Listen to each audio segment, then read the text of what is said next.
Hey guys, what's going on? It is Ash here coming at you today in Clash Royale, and I am so excited to have TNT from OGN Entis dominating in CRL Asia. TNT is an absolute beast. Check it out. Taking down Jack 3 times inside the playoffs, just beating consistently the other team's best players. TNT is a Korean pro who has been inside the game since the beta days. He is a true OG player, and if you don't know his name, well, hopefully after today's video, you will. Now, he is playing, as you guys can see, the Happy Noob deck, the Viper deck. And I will have Viper, rest assured, on before the end of the season, because if there's any meta that is built for Happy Noob Viper, it is this meta right now. Suffice it to say, with the Executioner being as strong as he is right now, probably going to be a little bit Executioner heavy on the channel here, at least for the next few days, and then we'll kind of cover some off-meta decks and do some opinion pieces and some collaborations, all kinds of fun stuff planned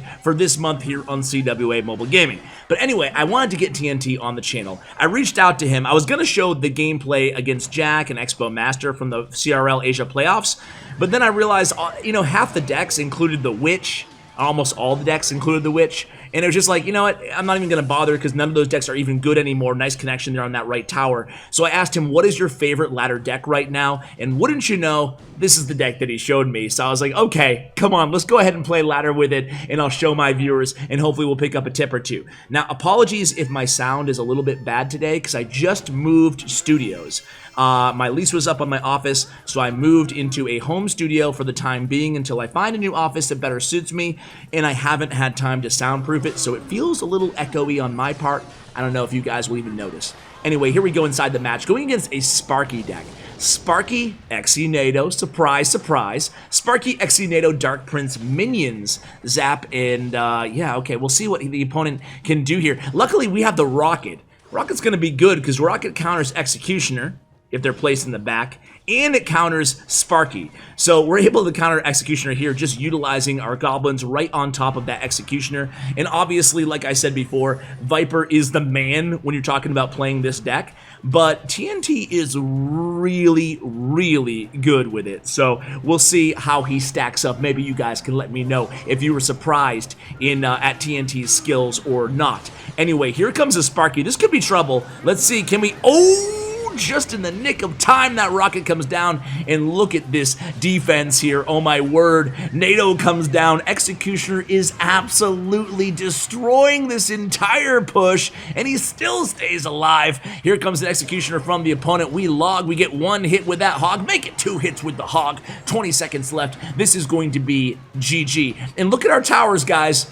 Check out both of our towers. Full health, not 1 HP. Is it going to be a perfect match? Yes, it's going to be a perfect match, I think. Oh, 5 seconds left. 4, 3, 2, 1, and GG's. Perfect match. What a way to start the video. Let's go ahead and move on to match number 2. You know what? We'll see. It should be pretty fast. It is early season here, so maybe we won't even have to edit this video. So let's see if you've... Oh, perfect. Perfect! So what do you guys think of the new meta so far? I've noticed in the last couple of videos, you guys seem to be overall pretty pleased with the meta, if I can be so bold as to say so. The thing about it, in my personal opinion, is I'm happy that there's no more Witch. I'm happy that the Elixir Golem is a little bit tuned down for those of you who play tournament level standard, but I've got to be totally honest too, because we give the glass half full and the glass half empty. Glass half empty is Executioner is so strong, so is Exe just the new Witch at this point? And also on top of that, and here comes, hey, speaking of Witch, this guy's still using her. All right, did Poppy Pingy not get the memo? I'm just joking. Witch is not dead. She's just on life support, right? Anyway, Giant Skeleton, Witch, Ice Wizard deck. I don't even... Oh, it's a graveyard deck. I was like, what could this be? It's a graveyard deck. But hey, we've got this lockdown. Notice how he plays Executioner on the opposite side of the arena there? That way he stays alive after the Giant Skeleton is down. Perfect defense there by TNT. So here we go. Executioner finishes off those goblins from the Goblin Gang. Here comes a NATO, but check this out, guys. We got 2 goblins on that tower. Thumbs up from TNT. Looking pretty good. Takes that tower all the way down to 1663 here. Oh, about 75, 80 seconds into this first match. What was I saying before? Was I saying something? Oh, the meta, right? So my opinion. Meta is better than last meta. No doubt about that. But it's a little bit stale, dare I say? Because it seems like the same meta that it was 2 months ago now. And I know the point of balance changes isn't to make the meta fresh. It's not meant to combat staleness inside the arena. But let's face it, that's kind of what it's meant to do. That's why I like it, at least. That's why I like the balance changes. Anyway, let me know what deck. If you guys could do me a solid, actually, this video, I'll make sure I read all the comments. First 2 hours, I will read every single comment left here. Let me know what deck, what's your #1 deck? If someone told you your whole life savings, or dare I say your life is on the line, you have to win one match, what deck are you going to use? Let me know in the comments below. All right, here we go. It's going to be a witch because I just want a good feel for what my viewers are playing right now. Beautiful rocket value. That's 9 elixir worth of rocket value there against that Inferno Dragon and the witch. But here comes the freeze down. It's okay. We have log in hand. Tower falls down to 30, 31. Who cares? Look at the right tower. It's going to be bye-bye thanks to the Executioner. Good game comes down from TNT. And Poppy Pingy says, good luck. Goblin Fire emote is down. And there it goes. Another rocket. This time, I don't know, TNT. I don't know, man. This time you get some tower damage on your towers. Are you slipping? Is your game slipping, man? What's going on? Hey, at least they're not below 3,000. Can we have 3 matches in a row here where the towers are not below 3,000 HP? We will see. 1 second left, and here we go into, or in a second, going into the next match here. So yeah, TNT, throughout the first 2 matches, I'm going to go ahead and say that, yeah, I can't complain about this this play style, about this content, about his skill level here. So here we go, already into another match here against Guigonal from Toxic Silent. Thumbs up. So what do you think of the theme, guys? I'm asking you too many questions, huh? Jesus. Calm down, Ash. Too many questions. Save them for next video. Speaking of next video, I think that the 2 most improved cards this meta are going to be Executioner and an epic card.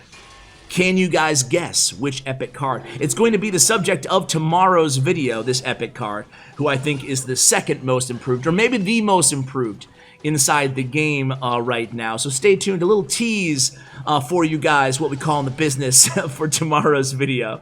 So here we go, we have goblins going into the P.E.K.K.A here. We also have a bandit in the right lane. Bandit's gonna make contact. We're gonna go ahead and take that King Tower activation. Meanwhile, we have the Executioner, but no goblins in hand here, so we use the log to keep that Exie alive in time to take down that P.E.K.K.A. Executioner takes down the P.E.K.K.A with the help from the log there. That's crazy, the amount of damage. I think a lot of people are saying the only thing keeping Executioner somewhat in check was the limited range last season. And now that that range is back to 5 tiles, ooh, it's not looking too good. Nice Ice Spirit there. We will take a little bit of minion damage, and this time, oh my god, TNT, one of his towers falls, not only below 3,000 HP, but all the way to 2383 HP on that right tower. Meanwhile, we don't have a lot of tower damage on the opponents. We're going to go ahead and kite that Royal Ghost. And then the Exie's gonna point blank take him down. Let's see if he can live for that bandit. He does. Log comes down too. That was a beautiful log to keep that Executioner alive and also avoid a bandit dash onto our left tower. Meanwhile, the zap cycled by the opponent. Oh, about 60, 70 seconds left inside this contest. And we go ahead and we mirror that Ewiz play with a Valkyrie of our own in that right lane, approaching double elixir time. So here we go. It's going to be nicely timed Valkyrie to make sure that Ewiz did not connect to the tower. And then we go all in left lane because why? The opponent dropped a P.E.K.K.A. So we're trying to punish the opponent for dropping that P.E.K.K.A. And it works out. We score a decent amount of damage. The opponent still has the damage advantage though. So here we go. We're going to ignore those 2 minions on our left tower. We have the activated King Tower to help us out here. And we have Executioner and Bandit.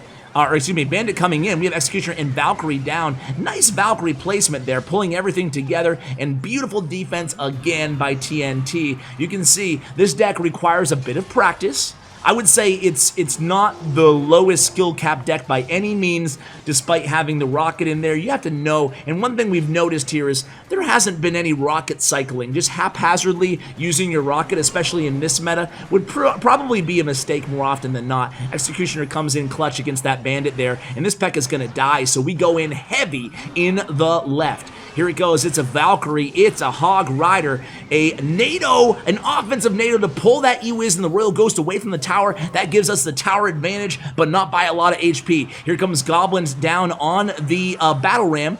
Zap comes down against those Goblins as well. Ice Spirit behind the tower to intercept those Barbarians in the right. Meanwhile, on the left, we go in with the Hog Rider again. Here we go. It's one hit on the Hog Rider. 11-24 on that left tower. Here we go. 25 seconds. Good luck comes down from the opponent into sudden death overtime. Valkyrie's going to take care of the Royal Ghost and the Bandit. And here we go. It is rocket cycle time. We don't hit that E-Wiz, but now all we have to do is defend this one push, cycle back to another rocket or a Hog Rider, and we've got this one in the bag. So a NATO comes down. We have Log and Valkyrie in hand if we need it for the Battle Ram in the right. Nice job there. Notice how he only places the defensive units that he needs for one specific push. He's not going to over-defend. Nice job with that Ice Spirit, just in case, to catch that Bandit dash. And the tower's down to 742. Doesn't matter. We have the rocket. That's 3 in a row. This time, again, taking a little bit more damage than the first couple matches, but still a pleasure to watch TNT play. Let's have him do one more match. I told him, let's play like 4 or 5 matches, and he's already into another one here. So let's go ahead and jump in and see what is going on against Hardcore Gamer. Where Austria? All right. A lot of Austrian. Are there any Austrian viewers in the house today? Let me know. Let me know if you're from Austria. I know I have a lot of Australian viewers, but this is going to be a King Tower activation, guys. Important note here. With this deck, or with any deck that you're running NATO against Balloon, you really want to take that hit and activate your King Tower on the first Balloon, especially if they use a naked Balloon like that. Don't worry so much about the damage. It's not ideal, but activating that King Tower is really important.